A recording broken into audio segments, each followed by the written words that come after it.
What's up, Giants fans, Hub watchers, YouTube subscribers, Twitter and Instagram followers? It's your boy Noname back at it again with another New York Giants video. This is actually a continuation because I was going to do, a video overview of the quotes we got from players today, being Blake Martinez, Dalvin Tomlinson, and the boy Daniel Jones. I already did a vid on Blake Martinez and Dalvin Tomlinson separately, and that was already running 10 minutes. If I did the Daniel Jones quotes, and DJ had a lot of quotes, it would probably ended up being a 20-minute video, which is a little too long, so I split it into two. Now, I'm not sure which one you guys are going to see first. I have yet to decide. So if you see the Daniel Jones one and the Blake Martinez one and Dalvin Thomas one isn't up yet, it's going to be up later today, and vice versa for the opposite situation. Of course, before I get into it, I have to give a shout out to my very first members, Diehard Giants Fan and Nikki. Memberships are now available to the channel. There's 3 different tiers: team player, team coach, and team manager. Check them out. The perks are very good, and once I get enough people in there, I'll actually start doing the members only live streams and whatnot, and also merch is available. With that being said, let's get into what Daniel Jones had to say to the media today, and all of these are from Dan Salomon via Twitter. So the first one we're going to look at, it says, Daniel Jones: we're taking it day by day, install by install, trying to learn the offense as quickly as we can. And this is something that heavily relates to what we've been saying, all Giants creators have been saying since whenever training camp was confirmed and announced. These guys only have 14 padded practices starting, I think, on either August 16th or 17th until September 14th, the beginning of the season, Monday Night Football against the Steelers, to get everything down, to get everything perfect, and to basically prepare for the NFL season. It's not nearly enough time. They're not going to get everything done. They're not going to get everything down, and nothing's going to be perfect. I fully expect them to come out of training camp with the basics down. I'm talking fundamentals, knowing the ins and outs of the scheme. Like Joe Judge said yesterday, I want them to know identification and communication within the schemes so that they could at least know what they're supposed to be doing on the field. That's one thing the Giants didn't know last year, and is part of the reason they were, game in and game out. They look lost both on offense and defense. At the very least, that's the one thing I want them to get down in this training camp. And, obviously Daniel Jones recognizes that he's, quickly becoming a leader on this team, on the offense and whatnot. And this is really all they can do. Just take it day by day. Just take it play by play. The one thing I want them to get out of the training camp, because they don't have enough time to get everything done, is going to be, hey man, go out there and at least look prepared. Go out there and know what you're supposed to do. Execution is not going to be perfect. I'm not expecting it to be perfect. If it was a normal offseason, maybe it would have been, but sadly, that's not what it is right now. The next quote, Daniel Jones on 2020 goals: my focus is on this camp and making sure I'm prepared mentally. My focus is what we're doing day to day here.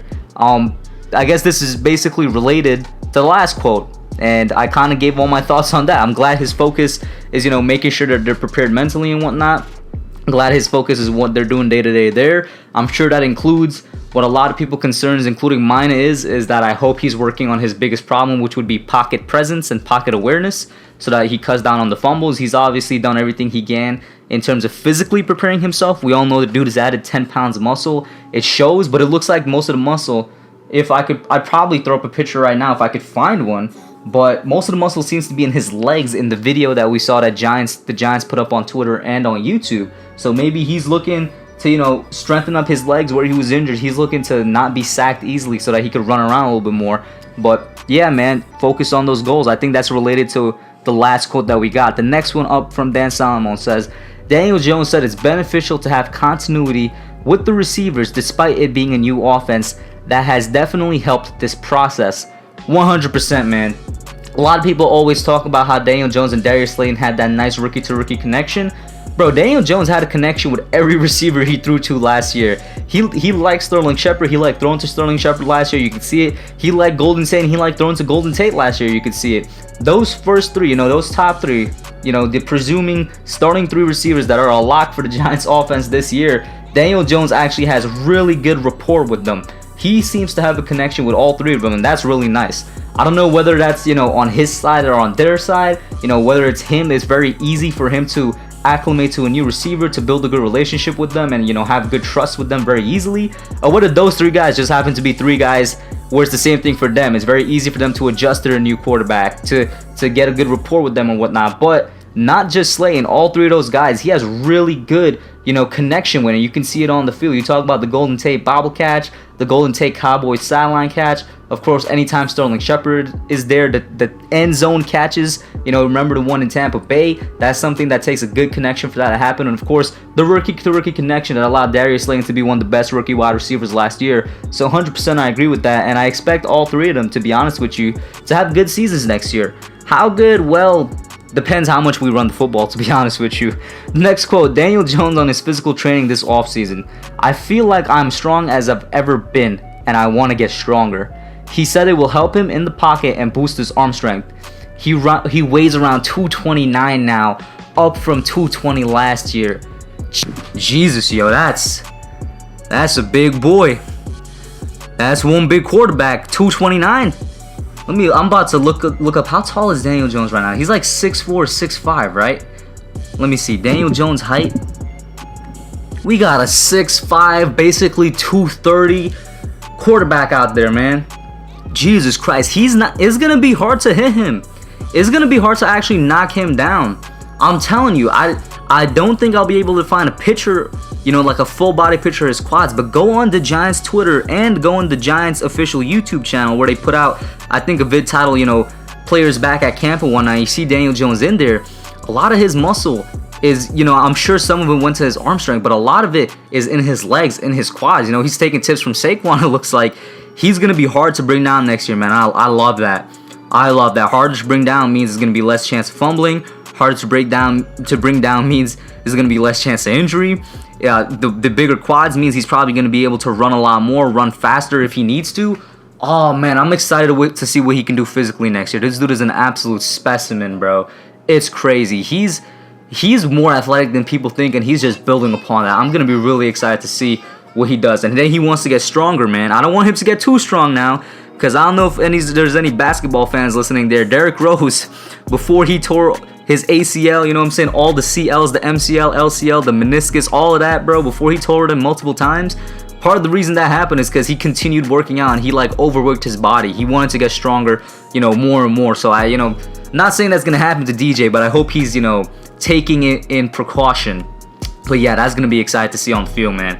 The next quote up, Daniel Jones on offensive coordinator Jason Garrett. He's extremely detailed in his teaching and what he expects on the field. Now listen, we haven't gotten much, information on the relationship between Jason Garrett and Daniel Jones right now, or even Jerry Shaplinski, the quarterback's coach, and Daniel Jones right now. Anytime any media reporter really asks it about Joe Judge, he kind of deflects the question or just says, they're building on it. I don't think they've actually asked anybody until this quote right here, Daniel Jones. I don't think they've asked Jason Garrett, but I want them to have a good relationship, man. I want them to have a Tony Romo, Jason Garrett type of relationship. I'm not sure what the relationship between Dak Prescott and Jason Garrett was. If it was good, then I want it to be like that as well, because I want Daniel Jones to be out there picking Jason Garrett's brain like he was in the offseason. We all heard the reports, him calling up Jason late in the night, just asking him a bunch of football-related questions, a bunch of offensive-related questions and whatnot. I want Jason Garrett and Daniel Jones to have that bond, man, because if he could pick his brain and learn as much as he can from Jason Garrett, add that to the athletic standpoint I just talked about from, now talk about from the football IQ standpoint and just execution type things, man, he's gonna be in for a good career. I don't want to say great as much, I mean great, but I don't want to say it in fear of jinxing it, kind of superstitious, but that's gonna be really exciting to see as well.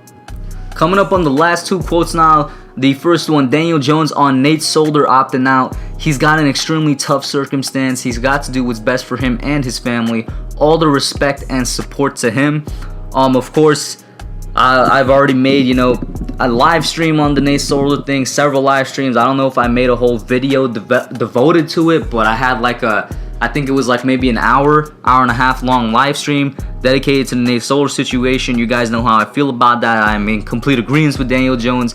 It's not a circumstance that anybody wants to be in, but I believe that he made the right decision, and I could only respect it. And it's not like the Giants are getting any money taken away from them. They're getting money back and whatnot. So, glad to see. It's not like we expected Daniel Jones to say, bad decision on Nate Solder. He should have picked the team over his family. I don't think anybody expected that. So this is just you know, him being a leader, him doing what's right, him saying the right thing and whatnot. And the last quote for today, Daniel Jones on Darius Slayton. He's a guy that comes into work every day and knows what to do. He can really get out and run a big frame, a big target. I know he's excited to go into this year.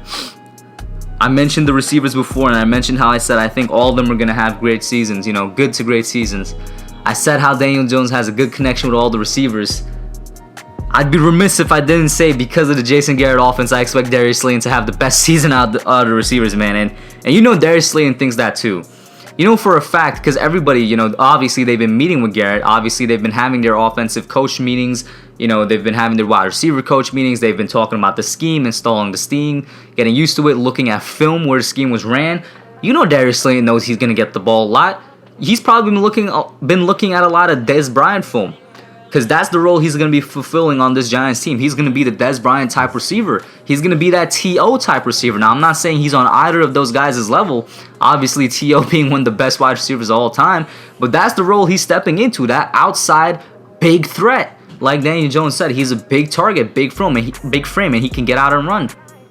Because of that, and because of the Air Coryell system, where the two top targets are going to be the tight end position and the outside wide receiver, Darius Slayton has all the right to be excited, and I think he knows he's going to be, you know, whether he likes it or not, he's going to be one of the main targets on this team, and he's probably going to have a great season because of it.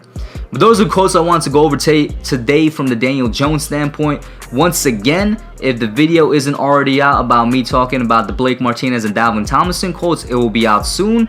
If it is out, then I guess this is the second video out for today. I'll see how I do that. Put your comments down below. What do you think about the quotes? What do you guys think about everything? Oh yeah, also the suggestion box is up. I forgot to mention this in the last video.